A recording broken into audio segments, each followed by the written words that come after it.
সাদিয়া সরকার, আপনি লিখেছেন, লম্বা হওয়ার কোনো দোয়া আছে কি? খাটো হওয়ার কারণে আমার বিয়ে বিলম্বিত হচ্ছে। আল্লাহ তাআলা সহজ করুন আপনার বিয়ের বিষয়টি, বোন, আমরা দোয়া করি। আর আপনাকে বলছি যে লম্বা হওয়ার জন্য সুনির্দিষ্ট কোনো দোয়া কোন হাদিসে বর্ণিত হয়েছে বলে আমাদের জানা নেই। তবে আপনি সাধারণভাবে আল্লাহর কাছে দোয়া করতে পারেন যেন আল্লাহ তাআলা আপনার বিয়েকে ত্বরান্বিত করেন এবং সহজ করেন। আর মনে রাখবেন যে লম্বা হওয়ার দোয়া করলেই যে আপনার বিয়ে হয়ে যাবে ব্যাপারটি সেরকম নয়। দোয়ার ক্ষেত্রে আমাদেরকে বিচক্ষণতার পরিচয় দিতে হবে। শরীয়ত আমাদেরকে সে নির্দেশই করেছে। অনেকে আল্লাহর কাছে চান যে আল্লাহ আমার এত টাকা যেন হয়। তো এত টাকা হলেই যে আপনি সুখী হবেন ব্যাপারটি তো সেরকম না। এত টাকা হলো, তার চেয়ে বেশি টাকা খরচের ব্যবস্থা হয়ে গেলো, তার লাভ কি?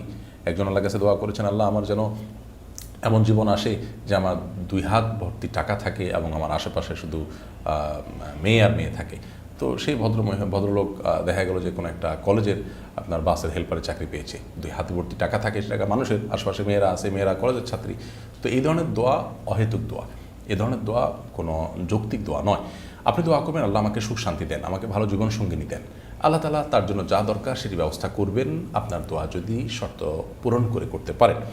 অতএব লম্বা হলেই যে আপনার বিয়ে হয়ে যাবে ব্যাপারটা সেরকম নয়। অতএব লম্বা হওয়ার দোয়া না করে আপনি আল্লাহর কাছে দোয়া করবেন যাতে আপনার সমস্যার সমাধান হয়। আপনি যে অবস্থা আছেন সে অবস্থা থেকেও তো আল্লাহ তাআলা আপনার বিয়ের ব্যবস্থা করতে পারেন। এছাড়া এমনিতে একজন মানুষের সাধারণ যে আপনার দৈর্ঘ্য থাকে বা লম্বা থাকেন, তিনি তার থেকে লম্বা হওয়ার জন্য ব্যায়াম ট্যায়ামের কথা অনেকে বলা হয়ে থাকে। সেগুলো সংশ্লিষ্টদের সাথে আলাপ আলোচনা করে সেগুলো যৌক্তিক হলে সেগুলো থেকে আপনি উপকৃত হতে পারেন, সেটা সম্পূর্ণ আরেকটি বিষয়।